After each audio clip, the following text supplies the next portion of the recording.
Jimmy Barnes, thank you so much for your time this evening. I really appreciate it. Nice to see you. How you doing? Very well, thank you.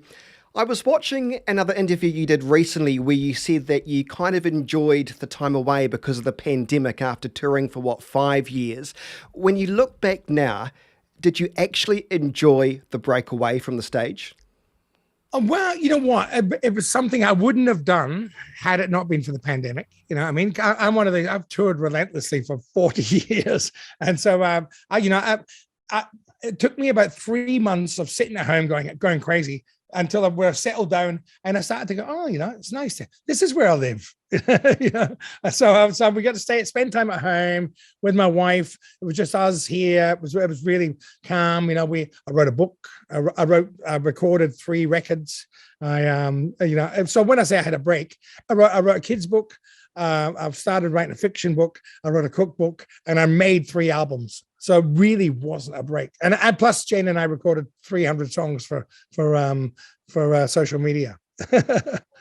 I want to pick you up on that because speaking of Jane, what an absolute delight. I was watching a lot of your social media videos over the lockdown period.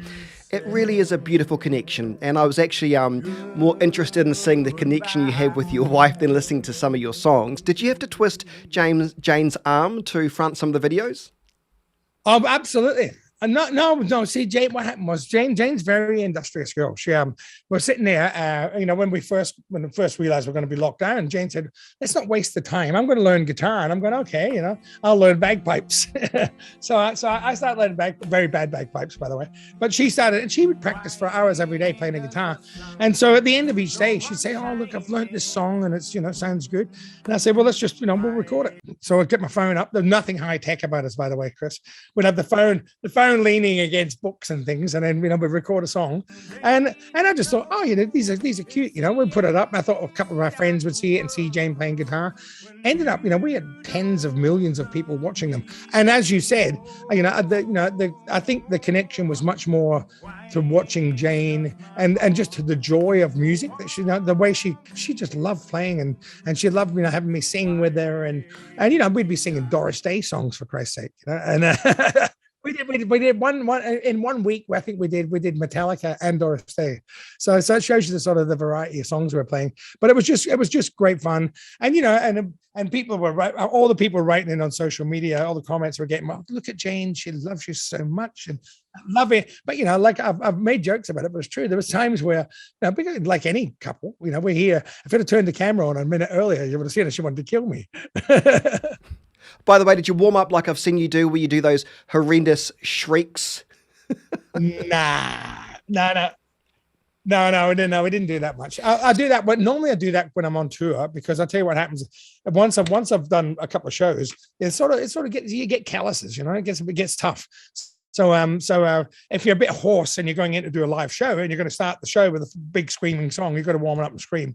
So when in a normal day to day around the house, I'd scare the chickens, scare the birds. Speaking of your family, I want to pick you up on that because family is a big part of your touring band now. What's it like having family members in your band? Because I can really see the affection that you have for one another, and even, dare I say it, you listen to their advice on what to do and how to perform. Listen, I don't have a say in it, Chris. I used to have a band once. No, my kids are all grown up touring with me, as has Jane, and they don't hold back and give me advice. And more often than not, they can be a little bit more subjective than me, and sort of I get a bit close to things, and sometimes they'll say, "Maybe you should do this, Dad," and I go, "That's a good idea. I wish I'd thought of that." So they're actually they're really great sounding boards. Quite often if I'm my son's the drummer in my band. He's a beautifully trained musician, classical piano. So quite often in the studio or live, I'll defer to them. I'll say, what's the relative harmonies for this and whatnot, and they're very, very trained musicians. So it's really good. And, I listen to them all the time.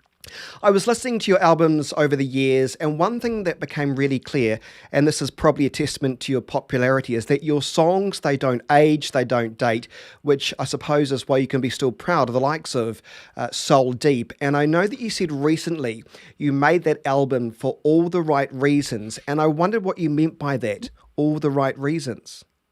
Well, I don't particularly go out and try and, like when I made Soul Deep, for instance, around that time, I had Soul Deep literally finished and waiting to come out for about 18 months before I released it. And in that 18 months, things like The Commitments and a few other these soul soundtracks came out. So you would think that I'd sat and gone, okay, this is what's popular, I'm going to make one of these. But I didn't. I did it way before that. And I didn't think, and I don't make records. I don't, in case you've noticed, I don't try to be that fashionable. I just find if you're trying to chase, if you're trying to copy what's happening or what's happening, or you're better off making your own music and trying to make something that happens itself. So I just get up and I do what I love. I literally get out and I sing from my heart. I think from my soul. And generally, I think if you have sing with enough commitment and you're committed to what you're doing and it means it's real to you, I don't think that dates as much as if you're trying to chase a current fad or something. Yeah. I'll tell you what doesn't date, and you haven't done this, which I think is a testament to your voice. At age, how old are you, by the way? 66. Okay, I didn't want to get that wrong. A lot of artists your age, and I won't name any of them, as their voices get older, their voices tend to go deeper. And many popular artists either end up miming to songs they once sang in the 80s, or they end up singing a few keys lower than what they did at the height of their careers. But you haven't really done that. How do you maintain your voice? Well, there's a few. I've done versions like Working Class Man, but only because I wanted to do it for a very mournful soundtrack where I wanted to lower it. But as a rule, I think I can't change keys in my songs because the songs sound to me like they're made for the key that I've done them in, and so if I change them, it would sound weird to me. I have a quite unique instrument, Chris. Many years ago, it was in the Cold Chisel days. I had to postpone some shows, and like anybody, if you take a day off work, you're going to get a doctor's note, And I remember I was postponing like the entertainment center in Sydney, and I went to a throat specialist who was one of the best, most esteemed in the world. He'd done throat surgeries on Elton John and all this sort of stuff. And he put a camera down my nose and in my throat and had me singing and talking just to see what was going on. And I had laryngitis. But he said, do you know that you don't sing with your vocal cords? And I said, pardon? And he said, because I've never had a singing lesson in my life. Apparently, over the years of using bad PA systems and bad monitoring systems, I've taught myself. We used to do 8 shows a week. I've taught myself to sing. You have your voice. You have 2 main vocal cords, and they're surrounded by secondary chords. And I sing with my secondary chords, and that means those secondary chords don't get growths on them. They don't like nodules, which a lot of singers get, which is what causes them not to be able to hit notes. So that there's been times where I can't speak, but I can still sing. So and that's just luck. That's just luck. No, it's not just luck. You're being too humble. It's talent, Jimmy. And when I was watching you sing some of your older material, I thought, gee, you sound as good as you did 30 years ago. I'm being serious. By the way, I was going to ask you, where are you more comfortable now? Is it in the studio or on the stage? I know you've written some new songs for your deluxe re-released album. Are you comfortable back in the studio, on stage, or both? I'm probably more comfortable. I'm as comfortable in both now. I mean, I never used to like the studio because there's something about being in front of an audience that makes a better singer of you, and it's not showing off. It's a communion. It's that sort of exchange of energy that happens between an audience and a singer that makes you push and feel and dig deeper and stuff like that. So probably lean slightly towards live performance more still, but in saying that, I work. I know how to work in a studio now, whereas it took me a long time. I never liked it before because it was too sterile. And I used to go in the studio and they'd have producers who would come up and say, all right, let's sing it. And you do it. And let's do it again. Let's do it again. You'd end up doing 50 takes of a song. And by the time you got one, it was really sterile and flat sounding. So I like to leave things, I like them raw and I like them edgy. So nowadays I go in the studio, I'll sing twice. If I don't get it first or second take, it's not going to happen, I was watching one of your recent concerts, and what I noticed is that when you first walk out there on stage and you see the crowd, it is a genuine connection that you make with people.